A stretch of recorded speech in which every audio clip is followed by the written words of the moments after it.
आता काही लोक सांगतायत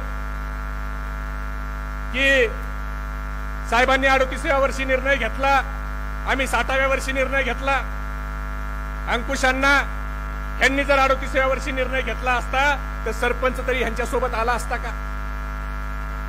अरे शरद पवार साहेबांनी 38व्या वर्षी ज्या वेळेला निर्णय घेतला त्यावेळेला त्या परिस्थिती त्या पद्धतीची होती आणि त्यावेळेच्या महाराष्ट्र टाइमला बातमी होती की हे सरकार जावं ही श्रीची इच्छा आणि स्वर्गीय यशवंतराव चव्हाण साहेबाची त्याला परवानगी होती आणि त्या परवानगीनं शरद पवार साहेबाच्या घरात कुणी राजकीय वारसा नसताना स्वतःच्या हिमतीवर 38व्या वर्षी मुख्यमंत्री असायला शरद पवार व्हावा लागतो. आज ती लोक पवार साहेबांच्यावर बोलतायत, काही सांगतायत त्यांच्या पक्षाचे त्यांच्या मित्रमंडळाचे प्रदेशाध्यक्ष की आमच्याकडे आमदारांचा पाठिंबा आहे. महाराष्ट्राच्या जनतेला माहिती आहे आमदारांचा तुमच्याकडे पाठिंबा कसा आला, किती लोकांना ईडी लागली. पण त्या भंडारा गोंदियाच्या बोपचे साहेब खासदाराचे सीजे हाऊसचे 2 मजले ईडीनं सील केले. कोणत्या खेड आणि मावळच्या आमदाराचा कोल्हे साहेब मर्डरच्या केसेस उचकून काढल्या, कोणत्या आमदाराच्या कारखान्याच्या विषय उचकून काढले, कोणत्या आमदाराच्या नातेवाईकाच्या नावाचे टेंडर होते ते उचकून काढले. हे महाराष्ट्राच्या जनतेला माहित आहे. पण आपण पवार साहेबाला आमदार सोडून हे दबावापोटी गेले, प्रेमापोटी कुणी गेलं नाही. जर तुम्ही सत्तेच्या बाहेर राहिलात तर तुमच्या माग 5 देखील आमदार आले नसते. तुम्ही सत्तेच्या बरोबर आहेत आणि ईडीच्या धाक आहे म्हणून आले. आज काय परिस्थिती आहे? ह्यांच्यावर बोललं की हे लायक्या काढतात. हे सांगतात की अमक्या अमक्याच्या नगरपंचायती नाहीत, ते टीका करतायत. त्या लोकांना मला उत्तर द्यायचं आणि आपण देखील उत्तर दिलं पाहिजे की तिकडच्या गटाचे जे आता प्रदेशाध्यक्ष आहेत कटकरे, त्यांची गेल्या महिन्यामध्ये ग्रामपंचायतची निवडणूक झाली. ग्रुप ग्रामपंचायत येरळ तालुका रोहा, त्या ग्रुप ग्रामपंचायतमध्ये जिथं ह्या कटकरेंचं मतदार यादीत नाव आहे, वार्ड क्रमांक 3 मध्ये अनुक्रमांक 341 सुनील दत्तात्रय तटकरे, अनुक्रमांक 343 अनिकेत तटकरे आणि मतदार यादी अनुक्रमांक 344 आदिती सुनील तटकरे, आताच्या मंत्री आणि युवतीच्या प्रभारी अध्यक्षा. आता फक्त अनिकेत भाईला जर युवकचा अध्यक्ष केला असता तर सगळा कोरम पूर्ण झाला असता. पण त्यांच्या इथं ग्रामपंचायतची निवडणूक झाली.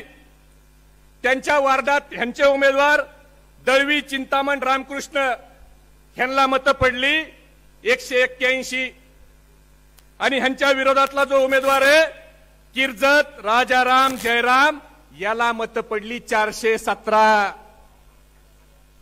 मग तुमच्या गटाच्या प्रदेशाध्यक्षाला तुम्ही कधी विचारणार आहेत की तुमच्या वार्डातलं सीट कसं पडलं?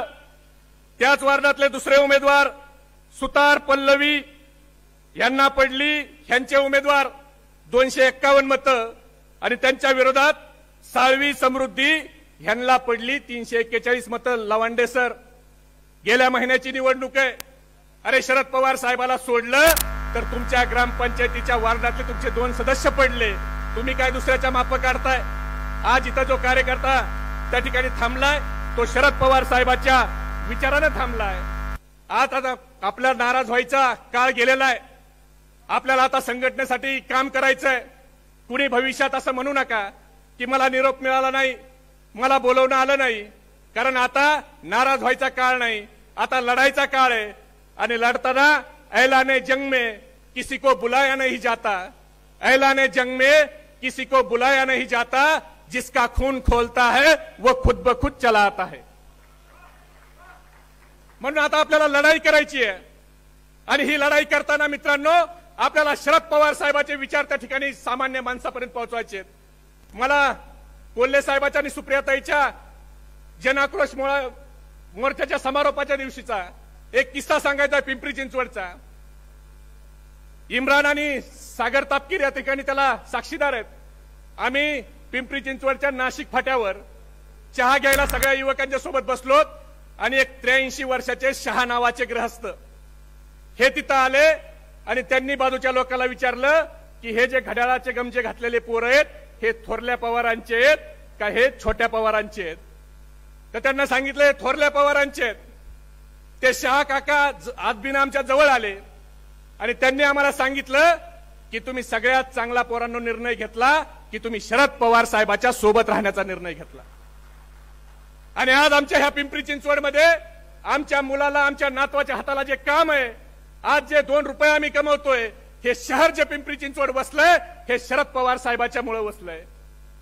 एकीकडे जुन्या माणसाला त्यांनी मला आवर्जून सांगितलं की मी साहेबापेक्षा फक्त 1 वर्षांनी मोठा आहे, पण ह्या वेळेला माझी देखील इच्छा आहे की शरद पवार साहेबांसाठी प्रचार करायचा आणि त्यांच्यासाठी फिरायचं।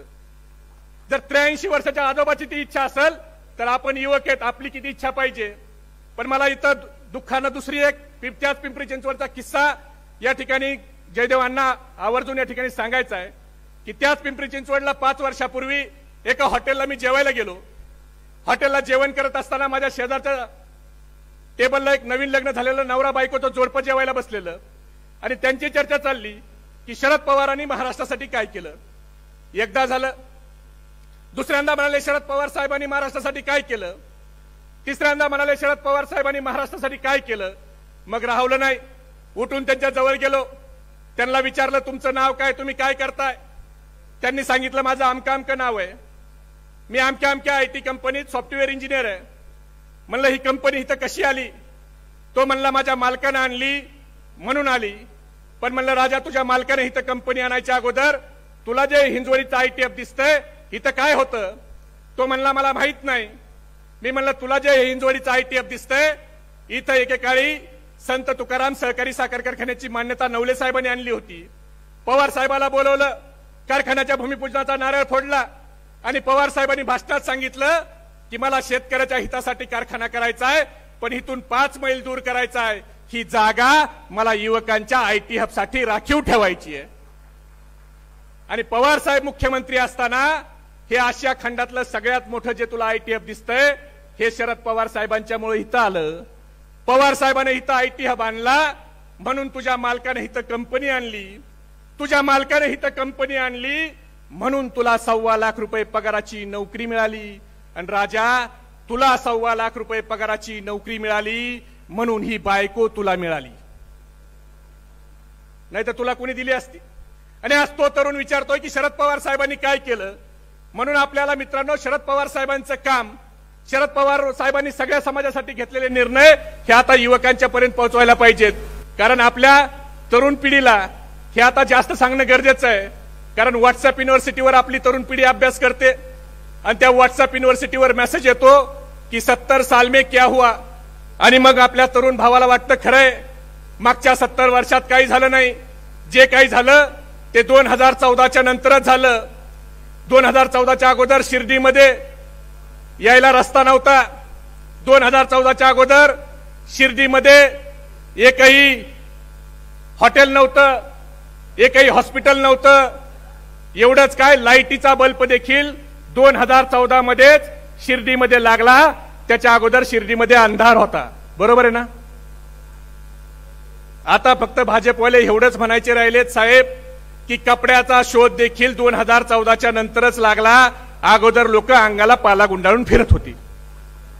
आणि आपला हा तरुण सहकारी त्याच्यावर विश्वास ठेवतो, तो पुढच्या 10-20 व्हॉट्सअप ग्रुपवर फेसबुकवर तो मेसेज शेअर करतो। तर मला आपल्याला एवढंच सांगायचंय की आता आपल्याला वास्तव लोकांना सांगायची गरज आहे। काही लोकांना पवार साहेब व्हायचा आणि आपण पवार साहेब झालोत असा भास व्हायला लागलाय।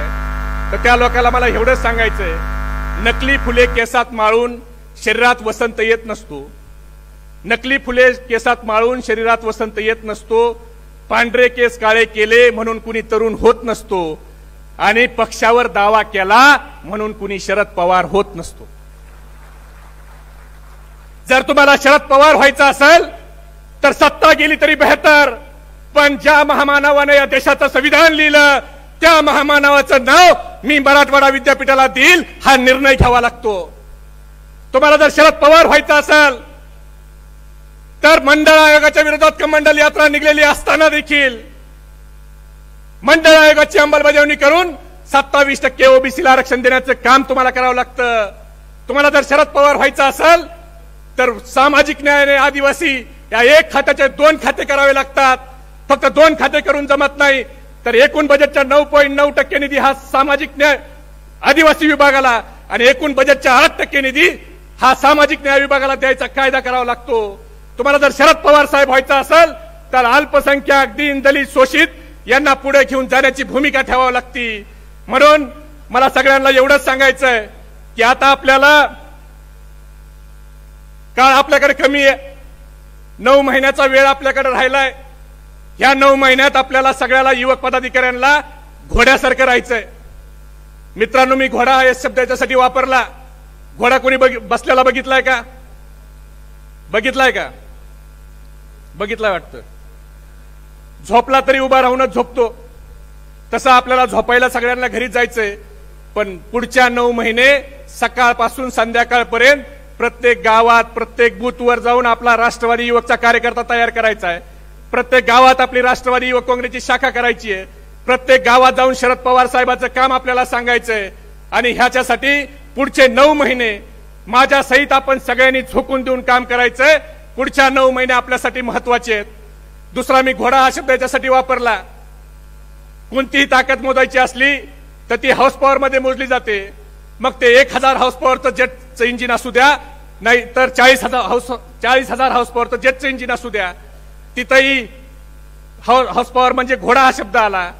आणि तिसरा, ज्यांनी ज्यांनी पवार साहेबाला सोडले त्या सगळ्याला उद्याच्या निवडणुकीत लावायचं आहे। काय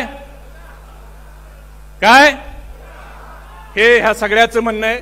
म्हणून आपल्याला पुढच्या 3 महिने सगळ्यांना काम सोडून लोकसभा इलेक्शन आणि पुढच्या 6 महिन्याने विधानसभेचं इलेक्शन, हे इलेक्शन करण्यासाठी आपल्या सगळ्याला ताकदीनं कामाला लागायचंय।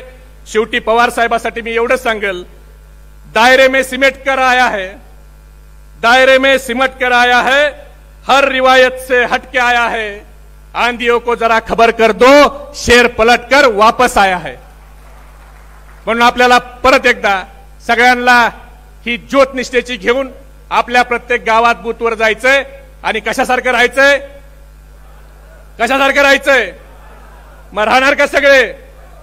मग मी घोषणा देतो, ही निष्ठेच्या ज्योतीच्या कांठाळ्या ह्या आपल्यातून सोडून गेलेल्या गद्दारापर्यंत गेल्या पाहिजेत। हात वर करून आपण सगळ्यांनी घोषणा द्यावी, पवार साहब तुम आगे बढ़ो, पवार साहब तुम आगे बढ़ो, राष्ट्रवादी काँग्रेस पक्षाचा। धन्यवाद। जय हिंद, जय महाराष्ट्र, जय राष्ट्रवादी। महाराष्ट्रातील सर्व बातम्यांचे विश्वासार्ह व्यासपीठ, सकाळच्या सर्व सोशल मीडिया प्लॅटफॉर्मला लाईक, फॉलो आणि सबस्क्राईब करा। तसंच सर्व नोटिफिकेशनसाठी बेल आयकॉन प्रेस करायला विसरू नका।